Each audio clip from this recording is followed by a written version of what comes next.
Alors, tous les matins, y compris le samedi et le dimanche, les chaînes de télévision reçoivent les audiences de la veille.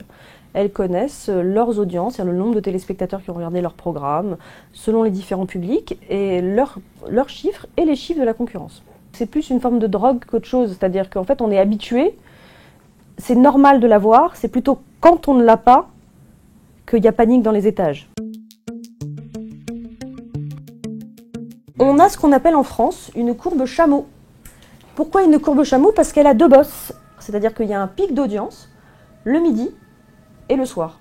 Il n'y a qu'un seul public qui a une courbe avec une forme atypique, ce sont les enfants qui sont un chameau à trois bosses, je ne sais pas si on peut dire ça, parce qu'ils ont un pic d'audience le matin, un pic d'audience à midi et un pic d'audience le soir aussi.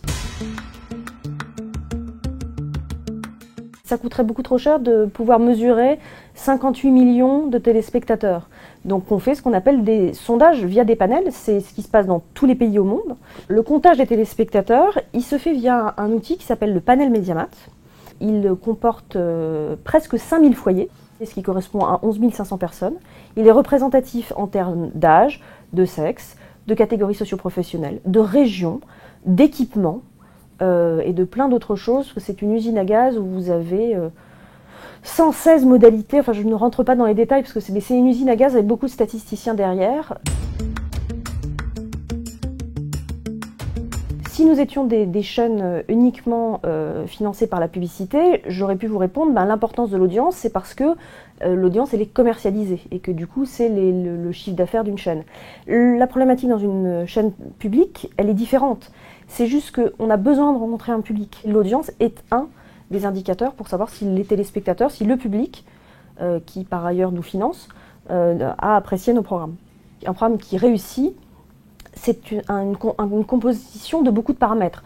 C'est le fait d'avoir rencontré une audience, pas forcément tout le monde, mais en tout cas les gens qu'on visait.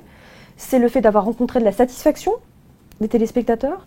C'est le fait d'avoir rempli une mission de service public. Donc c'est beaucoup plus complexe finalement que ce qu'on pourrait penser. C'est pas juste, c'est pas binaire, hein, c'est pas le fait de se dire ce programme a marché ou pas.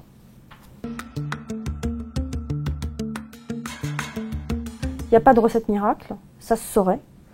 Il y a des programmes qui ont pu être vus comme étant tout à fait parfaits et qui n'ont pas rencontré leur public, et à l'inverse des programmes qui étaient imparfaits mais qui ont quand même rencontré leur public. Il n'y a pas de recette.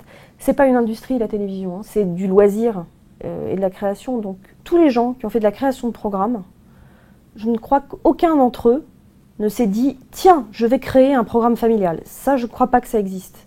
Je pense que les gens se sont dit « Tiens, je vais schématiser, tiens, je vais enfermer des gens dans un appartement puis je vais bien voir ce qui va se passer ». Mais ils ne se sont pas dit « Tiens, je vais faire un programme qui va séduire les jeunes ». C'est pas comme ça que ça se passe.